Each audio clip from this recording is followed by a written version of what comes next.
আবাজান মায়েরা মনে কি দিন মা বোনেরা মনে রাখুন, হক কিন্তু দুই প্রকার, একটা আল্লাহর হক আর একটা বান্দার হক।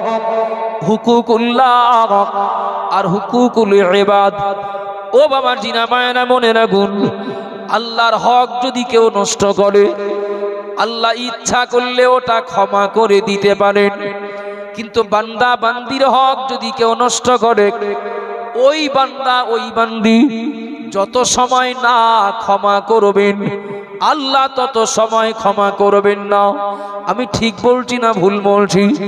ও বাবা জিনা ভাইরা মনে রাখুন, আপনি সাধারণ মানুষ হন, আপনি পরিবারের গার্জিয়ান হন, আপনি মেম্বার প্রধান হন, আপনি বড় ধরনের কোনো নেতৃত্ব হন, আপনি যেখানকারই মানুষ যে পজিশনেরই কেউ হন না কেন, আপনাকে চিরকাল মনে রাখতে হবে, যদি আল্লাহর হক নষ্ট করেন, আল্লাহ চাইলে ওটা ক্ষমা করবেন। কিন্তু যেভাবেই হোক না কেন, বান্দা বান্দির হক যদি নষ্ট হয়, ওই বান্দা ওই বান্দি যত সময় না ক্ষমা করবেন, আল্লাহ তত সময় ক্ষমা করবেন না। আবু সালে মুসা জঙ্গি রহমাতুল্লাহ আলাইহি, তার মনে পড়ে গেল, কোন বাগানের ফল খেলাম, কোন মালিকের বাগানের ফল খেলাম, আমার তো তার কাছ থেকে অনুমতি নেওয়া হয়নি। ওই মানুষটা যদি আমার বিরুদ্ধে আল্লাহর কাছে অভিযোগ করেন, তাহলে ওই অভিযোগটার কারণে আল্লাহর কাছে আমার আসামি হয়ে যেতে হবে। আবু সালে মুসা জঙ্গি তার ক্ষুধার্ত অবস্থায় থাকার তুলনায় এই ফলটা খাওয়ার কারণে যেন যন্ত্রণা বেড়ে গেল। ও বাবা জিনা ভাইরা মনে রাখুন, উল্টো স্রোতে হাঁটতে লাগলেন। দুর্গম রাস্তা হাঁটার পরে, অনেক রাস্তা হাঁটার পরে তিনি দেখতে পেলেন নদীর ধারে একটা ফলের বাগান। তিনি ওই বাগানের ভিতরে লক্ষ্য করলেন একজন মানুষ পাহারা দিচ্ছেন, একজন মানুষ বাগানের ভিতরে খুঁজছেন। আবু সালে মুসা জঙ্গি রহমাতুল্লাহ আলাইহি বাগানের ভিতরে প্রবেশ করলেন।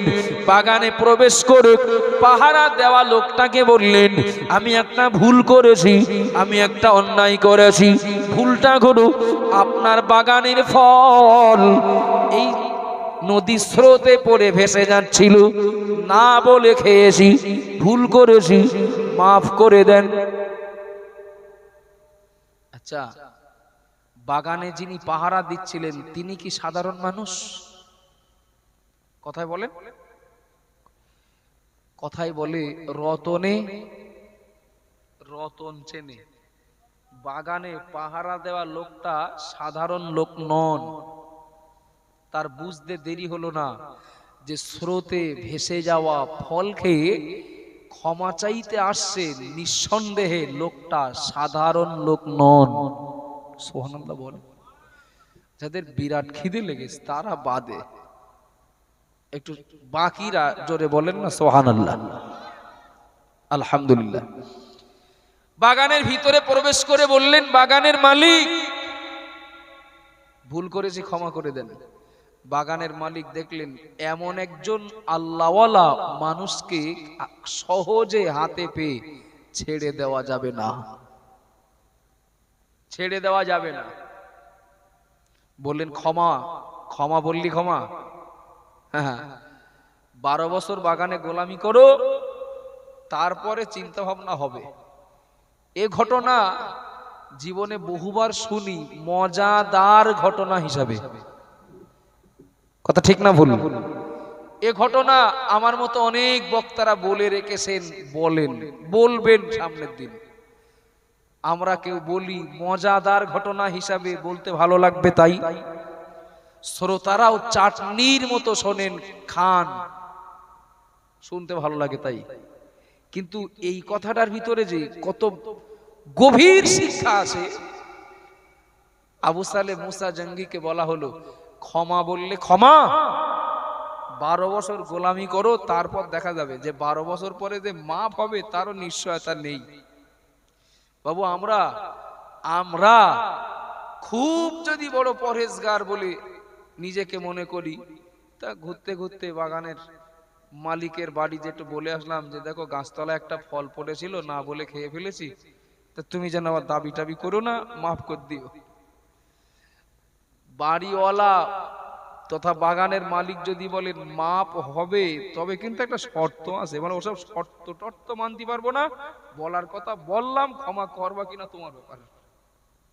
এই হাঁটলাম বললাম, তাই তোমার কপাল ভালো। আব্বা জান ভাইরা মনে কি দিন, মা বোনেরা মনে রাখুন, বাগানের মালিক বললেন 12 বছর গোলামি করো, তারপর ক্ষমা হয় কিনা দেখবো।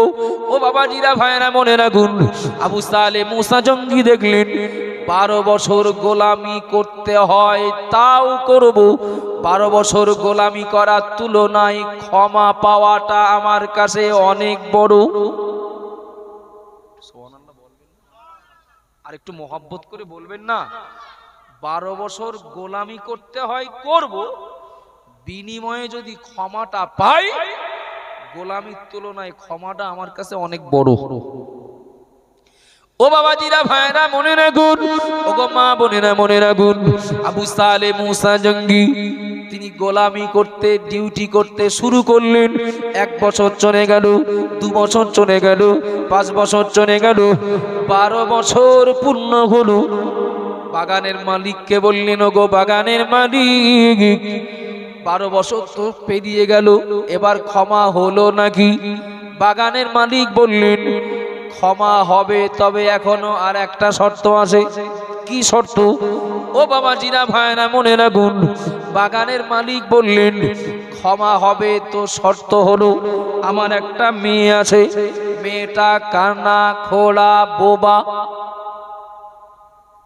এই 12 বছর আটকে রেখেছেন কেন জানেন? ডিউটি করার জন্য না, বলো যে 12 বছর খাটিয়ে নেবেন, এইটা কিন্তু মূল উদ্দেশ্য ছিল না। মূল উদ্দেশ্য ছিল কি জানেন? ও লোকের একটা মেয়ে আছে, 12 বছর গেলে মেয়েটা বিয়ের উপযুক্ত হবে, আর এই ছেলেটার সঙ্গে মেয়েটার বিবাহ দেওয়া হবে। এটাই কিন্তু আভ্যন্তরীণ রহস্য। আপনাদের অসুবিধা হচ্ছে নাকি বাবা? এটাই হলো আভ্যন্তরীণ রহস্য। বললেন, আমার একটা এইরকম মেয়ে আছে, কানা খোরা বোবা কালো, মেয়েটার যদি বিবাহ করো তাহলে ক্ষমা হবে। বিশ্বাস করুন, আবু সালে মুসা জঙ্গি তিনি ক্ষমা পাওয়ার আশায় ও শর্তটাও মেনে নিলেন। সুবহানাল্লাহ বলেন, একটু মহব্বত করে বলেন না সুবহানাল্লাহ। তার মনের উদ্দেশ্য কি? যে এমন একটা মেয়েকে বিবাহ করলে যদি আমি ক্ষমা পাই, কানা খোড়া বোবা কালো মেয়েটার বিবাহ করে আমার কতটা লস হবে, ঘাটতি হবে, তার তুলনায় ক্ষমা পাওয়াটা আমার কাছে অনেক বড় পাওনা। আর একবার বলুন না সুবহানাল্লাহ। যদিও মেয়েটা কানা খোড়া বোবা ছিলেন না, তিনি তো ছিলেন বড় পীর আব্দুল কাদের জিলানী রহমাতুল্লাহ আলাইহির আম্মা জান। একটু জোরে বলুন না সুবহানাল্লাহ। চলেন, বাস্তব কথা হলো, সত্য সত্যই যদি আমরা ঘুমিয়ে থাকা কেউ হই, তাহলে মুফতি সাহেব যা ডেকে গেছেন, মুফতি সাহেবের আগে যা ডেকে গেছেন, আমি কয়েক মিনিট কথা বললাম যে প্রকৃতপক্ষে আল্লাহ ওয়ালা মানুষেরা তারা ভুল পথে চললে, তাদের দ্বারা ভুল কিছু হলে, তারা ভুলটাকে শুধরে নেওয়ার জন্য ব্যস্ত হয়ে যান।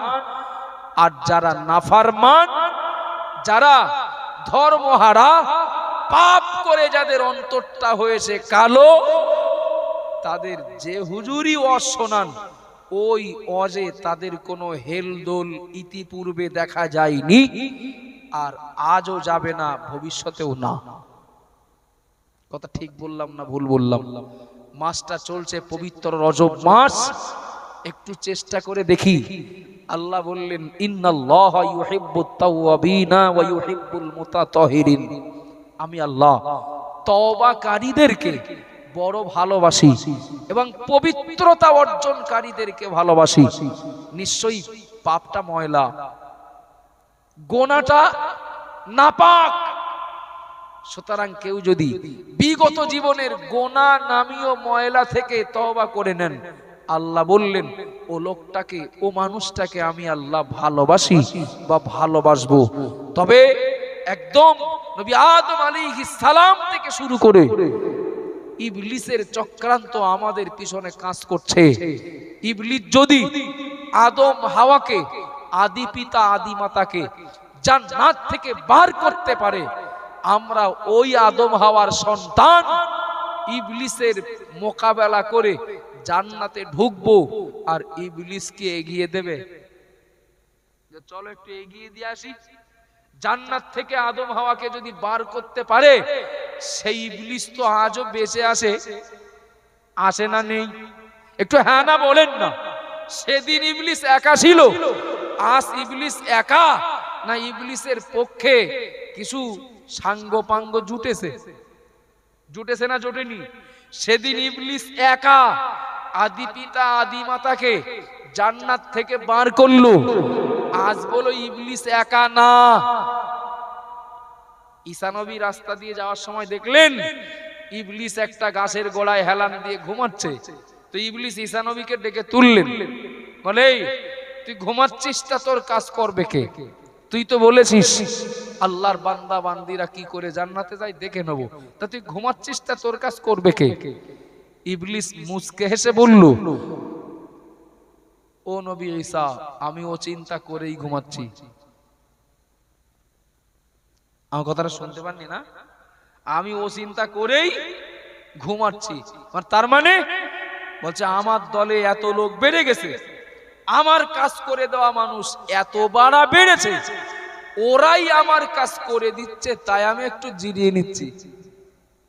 ওদের কাজ, ইবলিসের সাঙ্গপাঙ্গরা কি করছে? ইবলিসের কাজ করছে। ইবলিসের কাজ কি? আদম সন্তানকে পথভ্রষ্ট করা। কথা ঠিক না ভুল? জান্নাতের পথ ভুলিয়ে জাহান্নামার পথে চলতে অক্সিজেন দেওয়া। ইবলিস 2000 বছর আগে বলে রেখেছে আমার কাজ আমার সঙ্গী সাথীরা করে দিচ্ছে, তাই আমি একটু জিরিয়ে নিচ্ছি। নিশ্চিত সেই দিনের তুলনায় আজ নিঃসন্দেহে ইবলিসের দলের লোক বলো আরো বেড়েছে, কমেনি।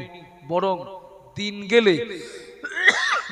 গেলে খাতা কলমে মুসলমানের সংখ্যা বাড়লেও আল্লাহওয়ালার সংখ্যা কিন্তু কমছে, এটা অস্বীকার করতে পারবেন না। মসজিদ পাকা হতে পারে, গ্রামে মক্তব ছিল না, মক্তব হতে পারে, মাদ্রাসা ছিল না, হতে পারে, একটা জায়গায় একাধিক হতে পারে, কিন্তু এ যুগের জন্যই তো নবীর ভবিষ্যৎবাণী, লা তাকুমুস সাআ হাত্তা ইয়াকুলা ফিল আরদি আল্লাহু আল্লাহ। কিয়ামত তত সময় হবে না এ জমিনে আল্লাহ আল্লাহ বলা মানুষ যত সময় থাকবে, তথা প্রকৃত আল্লাহওয়ালা যতদিন থাকবে ততদিন কিয়ামত হবে না। তার মানে কমতে কমতে একজনে এসে ঠেকবে। আমার কথা বুঝতে পারেননি বাবা? কমতে কমতে একজনে এসে ঠেকবে, তা না হলে তো কিয়ামত জীবনে হবে না। কিয়ামত হবে মানে প্রকৃতপক্ষে আল্লাহওয়ালা মানুষ কমতে কমতে একজনও যখন থাকবে না, তখনই আল্লাহ বলবেন ইসরাফিলকে, এইবার সিংহায় ফুৎকার দাও, আমার এ দুনিয়ার আর প্রয়োজন নেই, এ দুনিয়াকে আমি আল্লাহ রাখবো না।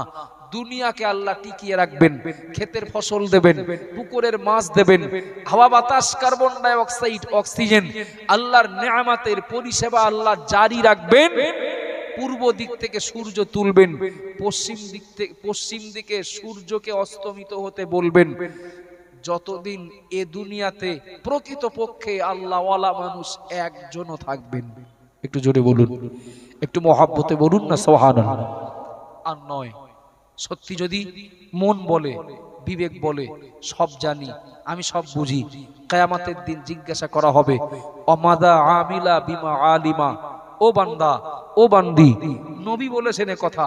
আল্লাহ সবাইকে জিজ্ঞাসা করবেন তোমার যা জ্ঞান দিয়েছিলাম, বুঝ দিয়েছিলাম, ওই জ্ঞান বুঝ অনুযায়ী কতটা কাজ করেছিলে তার হিসাবটা দাও, তার কৈফিয়তটা দাও। আমার আগে হুজুর যা বলে গেছেন তাই, আমার কৈফিয়ত আপনি দেবেন না, আপনার কৈফিয়ত আমি দেব না। সব বান্দা বান্দিকে আল্লাহ জিজ্ঞাসা করবেন ওয়ামাযা আমিলা বিমা আলিমা। বলো তোমার যা জ্ঞান ছিল আমি দিয়েছিলাম, ওই জ্ঞান অনুযায়ী কাজটা কি করেছিলে। কারণ দোহাই দিয়ে আমরা কেউ ছাড় পাবো না। মহান আল্লাহ পাক রব্বুল আলামিন আমাদের বিগত জীবনের নাফরমানি, বিগত জীবনের কৃত অপরাধের কথা মনে করে এই পবিত্র রজবের চাঁদে তওবা করে দিন ইসলামের মূল স্রোতে আল্লাহ আমাদের সকলকে ফিরে আসার মানসিকতা দেন। বলুন আল্লাহুম্মা আমিন। একটু মহব্বত করে বলেন আল্লাহুম্মা আমিন। সালাম পড়া হয়ে গেছে, দোয়া হবে। তাই দেখতে দেখতে প্রায় ৪৫ মিনিট কথা বলে ফেলেছি। আর মাত্র কয়েক মিনিট সময় আপনাদের কাছ থেকে নেব, কথাও চলবে আর আপনাদেরও কিছু দাবি রাখতে হবে। বাবু, প্রত্যেক বছর মৃত মানুষদের মাগফিরাতের জন্য এই মজলিসটার আয়োজন হয়, প্রতি বছরই হয়। তো আমি এর আগেও আপনাদের কাছ থেকে একাধিকবার সম্মতি নিয়েছি যে এই বছর শেষ না আগামী বছর আবার হবে। আপনারা বলেছেন হবে। ওই কথাটা আজকের আমি আর জিজ্ঞাসা করছি না। আগামী বছর মুর্দাদের সাবরেসানির জন্য এই মজলিসটার আয়োজন করতে কয়েক মিনিটের জন্য আপনাদের একটু দানের হাত বাড়াতে হবে। একটু তাকবীর দেন, নারে তাকবীর। একটু জোরে বলা যাবে না বাবা? নারে তাকবীর।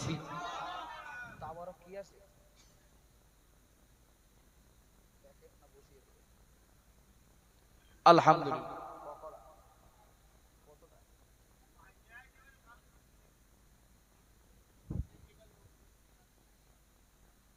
এই দেখেন, লোক নেই বললে হবে? মজলিসে 50 জন লোক, খিচুড়ি 10 করা। এই একটা আপনার সাথে আমি 100-র মধ্যে 100 একমত, 100-র মধ্যে 100 একমত। যদি এমন হতো আমি, শোনেন বাস্তব কথা, আমি তো আরো কিছু সময় কথা বলতে পারতাম, কিন্তু আমারও তো বিবেক আছে। যাই হোক, একটু দরুদ শরীফ পড়ুন। আল্লাহুম্মা সাল্লি আলা সাইয়্যিদিনা মাওলানা মুহাম্মদ ওয়া আলা আলি সাইয়্যিদিনা।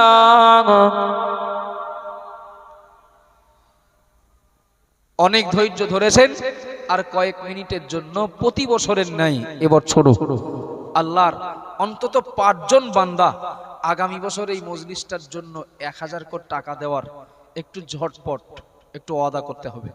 একটু তাড়াতাড়ি দেন আপনারা। আমি তো জানি আমি প্রথম না, তো দেন আপনারা। তবে আমার দাবি যেটা, তাড়াতাড়ি দেন, যত তাড়াতাড়ি দেন